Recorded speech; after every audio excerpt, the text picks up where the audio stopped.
Hi everyone, it's Christina TnT again here with our special guest Janice Debo in Redmond, Oregon. And this is a new series of interviews I'm playing around with, just trying to have fun and get uncomfortable in our new world of technology.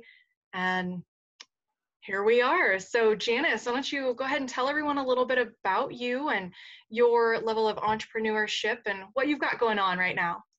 Well, I am a North Carolina girl. That always comes through with my accent, even though it's not as strong as it used to be. I can tell you when I go back, I sound a little different to them. And I moved here to Central Oregon 10 years ago. My whole background, for the most part, was sales and marketing until I got into a venture out here. But I'll backtrack a little bit. I worked for major office manufacturing and copiers. I sold copiers, I guess, to not be too classy there. But I did work for a top-end company. It was my training ground for sales and marketing for the most part. And from there, I wound up with a few years with a nonprofit and have learned the ropes of promoting nonprofit. And what I've done is I've always connected people. I've always brought to the table the ability to network and introduce people. And a coach that was working with me about 3 years ago said, "Don't you want to be compensated for all this help you give everybody?" I literally had no idea I could be compensated for what I did naturally. So I had to email and text friends to say, "What is it you see me doing? Because I've got to come up with some descriptions for my new business." And so 3 years ago, started getting paid and compensated for what I love to do. That's awesome. So I'm a networking coach and a business consultant. I didn't say that, so there we go. That's okay. So how long have you really been deep into the coaching part? Excuse me, I have to close my office door. I forgot to. Go ahead. Okay. I started 3 years ago in September that I actually started. And prior to that, I was doing a couple of other things and owned a lingerie business. But I know it was quite the stretch. No pun intended. But it'll be 3 years ago, September, that I actually started doing this professionally and got a website launched and all that. Yeah, I think that's when we met, was back when you had the lingerie business going on through some networking events and just being out in the community at events and selling products. Right. Yeah. I think that's when we met because you were in the romance business too. Yes. Isn't it amazing how things change and how we evolve and just grow into new roles in life? It sure is. But we learn from it and take it forward. Yeah, and I mean, right now we're definitely learning and growing from everything going on. What kind of changes have you seen in your coaching business with everything? And I mean, you do a lot of stuff online mostly, right? With your students? Well, actually with the coaching, I hadn't worked with any clients remotely until earlier in the year. I got one client in California, and she was my first experience, with the exception of an existing client or two when we had some excessive snow. We couldn't meet face to face. Not in Central Oregon. I know. And so it built my confidence working with someone in California that, I can do this remotely. And what this experience that we're dealing with has taught me is that even more so I can do it remotely, getting even more comfortable with sometimes working, in my sweats, which I can't do on camera necessarily. Nobody needs to know just put a nice shirt on. That's true. That's true. We don't have to. I'll stop recording before we stand up. Right. Exactly. It's the yoga pants that give it away. But it's the only change is just realizing that it is a very effective method to work with people outside of the area if I can't meet face to face with them because they're in a different state or outside of them, a reasonable drive. Good. So you have even more of a stretch now and the ability to help even more people and get some referrals and things like that. Absolutely. I'm really excited about the potentials of growing cross country because you do make adjustments when you're working with people 3 hours away, having family back east. It's a timing issue. However, there's so many dynamics that don't change across the country that the same principles apply, and I can help people in so many different walks of life and businesses. Okay. Do you have to be licensed in each state of those that you serve, or does that carry over? Or like what kind of courses and stuff did you take to become a coach and what you're doing to help others? I did a lot of research on that to look into being certified, and after about a year of working with the one coach, and he helped me understand. I did a lot of behind the scenes research. You don't have to be certified to be a coach, to be a counselor or things like that. Yes, you have to go through school, but to be a coach, you don't. My life experiences have really set me up to do what I do. Now I am in the process of being certified with a specific program or possibly 3 programs with a local coach. I'm not going to go public yet, but once I'm certified on the initial program, I will have that to offer in addition to my networking, coaching, and doing the consulting. And the certification isn't necessary, and that was a real concern for me because I started down that road and realized that the people that were trying to certify me, it wasn't a good fit. I did not like their program. I couldn't utilize their techniques. It wasn't me. And I had to come to terms with dropping that and moving forward with my own type and style of coaching. Well, and that's important because you want to be strong and believe in what you're providing. And for the years that I've known you, I know that you further your education and your knowledge in all different areas. So I know that you're very capable and have so much to provide. I value the time that we get to spend together every week in our Mastermind Group, and I'm so glad that we get to see each other more often. I know. It's amazing how coming online, we've been able to reconnect with so many people. Absolutely. It's forced our hands in some ways, but in the long run, it'll be very beneficial. Yes. Yeah. So you grew up in, was it North Carolina, right? I did. And what was that like especially compared to Central Oregon? Let me say this. When I got here, the culture shock was extensive. It wasn't like moving. Go ahead. Was it like the size difference too? Were you in a big metro area over there, or? Yeah, I was. Aside from the weather differences, which can be kind of obvious to anybody who's lived in the valley in this area, it is a very different climate.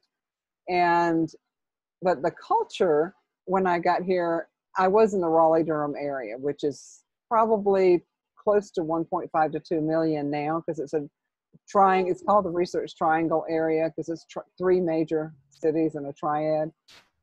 Huge area. But I was so used to driving in that when I go back to visit, I hit the roads and it's like, oh yeah, this is what it's about. It's not like LA and that type of thing, but it's much busier. And when I got here, it flabbergasted me, to use a Southern word, that people thought it was a big deal to drive 12 or 13 miles to go to Costco or to Bend from Redmond. I thought, what? And I thought literally my husband was kidding when he said, no, we won't go to Bend every day. And I said, oh my goodness, how far is it? Oh, 14 miles. I laughed so hard. I said, what? I said, you're really joking, right? You couldn't hardly go to the store and not drive 15 or 20 miles. So It was such a different culture. And plus, I was warmly received here. However, I think the culture here lends itself to people being a little more direct than in North Carolina. You know, we move a little slower. We're a little softer sometimes in what we say. Sometimes. Well, bless your heart can mean a lot of things. I'll put it. So, but it was a culture shock, and getting directions in this area is very different, because when you go to the south and areas out east, and probably other parts of the country, there is no go north, go south, go east, go west. I literally got lost in downtown Redmond and had to use GPS to get home 3 miles away. It's a very different way of doing things. I've adapted, but I'm still a Southern girl. I haven't changed that part of me. Yeah. So now that you're in Central Oregon, you've been here established quite a while. What kind of things do you do outside of your coaching and business? I mean, well, I'm getting back into my walks in the Dry Canyon. We live right off the Dry Canyon. I absolutely love walking in our neighborhood and out there. I'm not into outdoor sports beyond walking. I'll probably hike some at some point, but mostly I'm like, not unlike yourself, I love sitting out on the patio, listening to the birds. I love the nice breeze and the sunshine when it's not extremely hot or extremely cold. Yeah. And so I don't really have any outdoor hobbies beyond just loving to walk. And I like to read and listen to music and enjoy a good movie. I'm kind of when I'm with people all the time, sadly not right now, but you know, when you're out and about and you're with people all the time, I tend to be very not unlike people that are outgoing. Like, we're just, when we're to ourselves, we're to ourselves. Mm-hmm. I recall a story with I think it was an ex-husband who is still a close friend in North Carolina, that I'd get home from a sales job and I couldn't talk. I was so quiet, and because I talked all day. And I think that's true for school teachers and probably some other professions. When we talk all the time, you just don't, okay, I'm talked out. Yeah. Yeah. Well, so you're on the board for a couple places, right? Is that? Well, I am. I've been on the board for a networking group, which is not here any longer. And I was on the board for another networking group in Bend. Stepped aside from that after a couple of years. I had 3 board of directors going at once, and Ooh. Oh my goodness, you have no idea. But then because I was a part of the Leadership Redmond here in town, I was honored to be selected to be on the board of directors for Redmond Economic Development. And exciting. It's phenomenal. I heard him speak at our class, John Stark, who's the director. And it just clicked with me, the economic development of this area, because where I come from, like I said, was so big. You get here, it's actual community. And mm-hmm. that was something I had not experienced, because as a child, we moved all the time, never really developed that sense of long-term relationships and community. So the economic development, I get to see a lot behind the scenes, see what's going on, the trends that are coming, the positives. Sometimes it's the ugly, not always the good. But we like to put a real positive outlook as a board of the economics here, because we just have it so wonderfully good. It's amazing. I've looked at numbers comparing, and that's some things we talk. Even yesterday, we were talking about the positives with this whole situation. And this area is just wonderful. Redmond has so much going for it. Well, and Redmond is the hub of Central Oregon. It's like the heart of all of us. I know for me, I'm 20 miles-ish from Redmond out here in Prineville, and it's one of my go-to places when I need things. And so you mentioned you were talking about positive things in the community during this COVID crisis. What have you also noticed, maybe on a personal story or in your business or other community story, of a positive turnaround that you've seen during these times?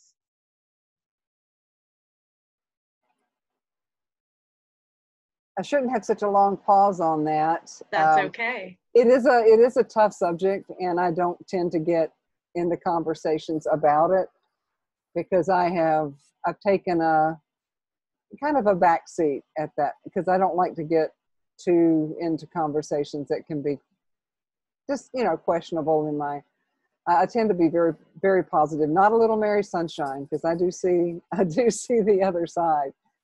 I think a positive is learning how to do things differently and be more aware of the people around us.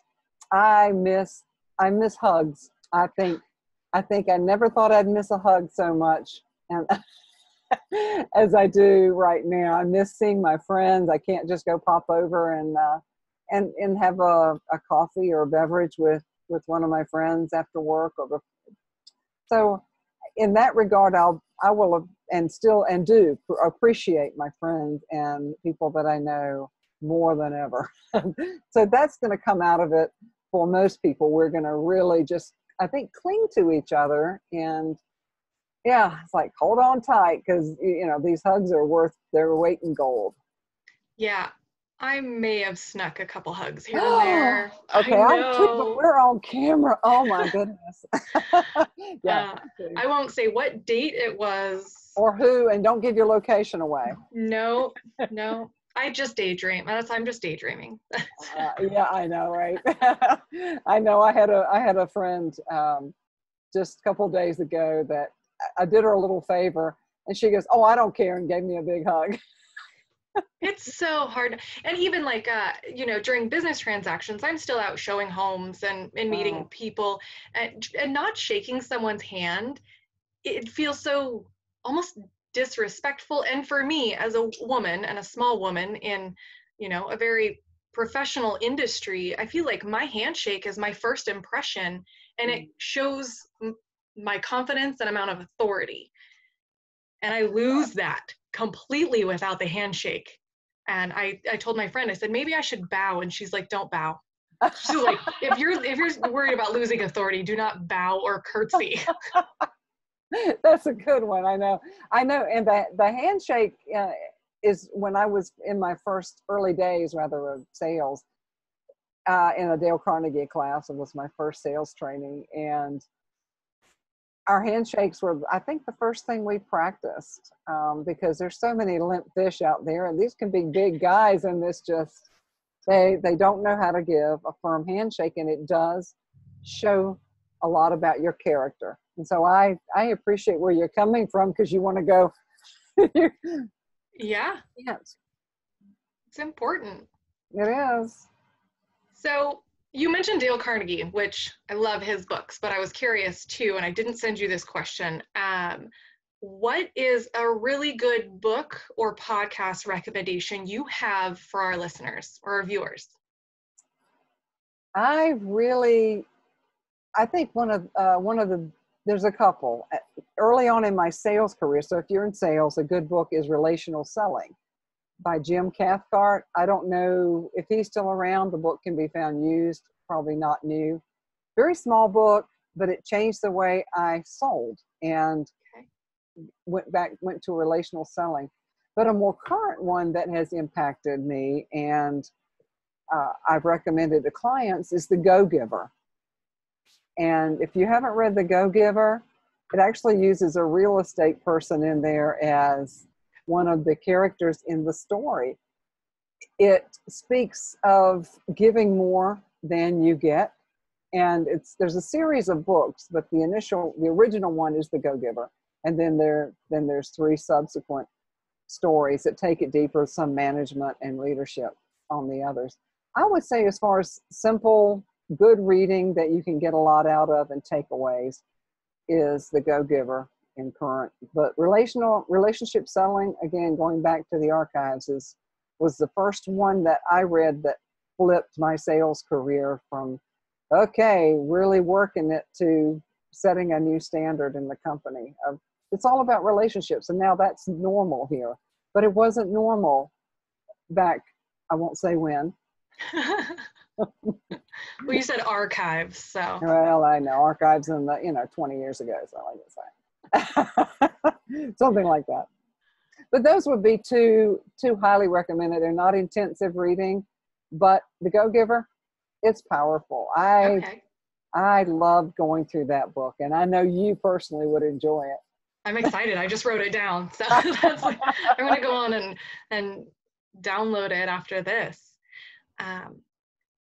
So before we wrap up, I know that you had mentioned a program that you were about to launch or something along those lines. So tell me about that. Is it a consultation? I have, I'm offering a free consultation. Usually they take about 45 minutes, sometimes an hour, depending on how much we have to chat about, to see not just how I can help the person, but I give a lot away. After I read The Go-Giver, I was even more motivated to give back more than I'm going to get, because I've done a lot of free consultations. And if I can help somebody in a free hour, I'm okay with that. I want to see people succeed, and it's not all about me. I know it always comes back to you when you give your heart and your time. But I want to see somebody succeed that may not be able to do coaching. But if I can do it in an hour to help them, I'll do it. But I do want to give a free consultation to anyone that would like to reach out. And I also like to offer, it's a worksheet I give clients, and it's the most difficult one. Believe me, I've had clients take 6 months to fill this out. It's called Toot Your Own Horn, and you can find out how hard it is to be positive about yourself. Okay. And how do they get a hold of you for these items? Where can they find you? And I'll make sure to link everything in our notes as well. Okay. They can private message me on Facebook. You can publish my phone number so they can reach me through text or my email, Okay. Janice@janicedebo.com. I'm in transition with my website, so email, message, or text are the best ways at this point. Okay. Transition is good. I mean, we got a lot of extra time to kind of work out all those little nitty-gritty details. I know, my web guy just got married, so he's on his honeymoon, and my site went down. Where's he on a honeymoon right now? Oh, I don't know. The backyard? I think so. I really do. I think they didn't tell anybody. I think they're just hiding out. Oh, good for them. Yeah. So those are things I can offer people. And I'd love to meet some new folks and help them out in any way I can. If they want to hire me and we're a good fit, that's even better for everybody. Well, sign me up. I'll make sure to snag one of those spots, even if I can just hang out and talk more. You bet. I think it'd be fun. I've actually coached several real estate agents and several mortgage people. So it's an interesting, I tend towards that niche, and I didn't reach out to intend to do that, but I have seemed to do that by default. In your industry, it's been pretty strong for my business. Well, that's good. Yeah. I mean, there's a lot of us out there. You need to set yourself apart. And I think you do a good job with that. Oh, thank you. That's because I'm TnT the bomb. That's right. I need to get like a little intro of I don't know how to do all that technical stuff yet. A logo with a bomb. Yes. Well, Janice, I've had so much fun, and I appreciate you coming on and chatting with us and sharing all that valuable information. I will make sure to link everything so you know how to contact Janice. And again, it's Christina TnT. And be sure to keep watching and see what's coming up next. Bye, everyone. Thank you.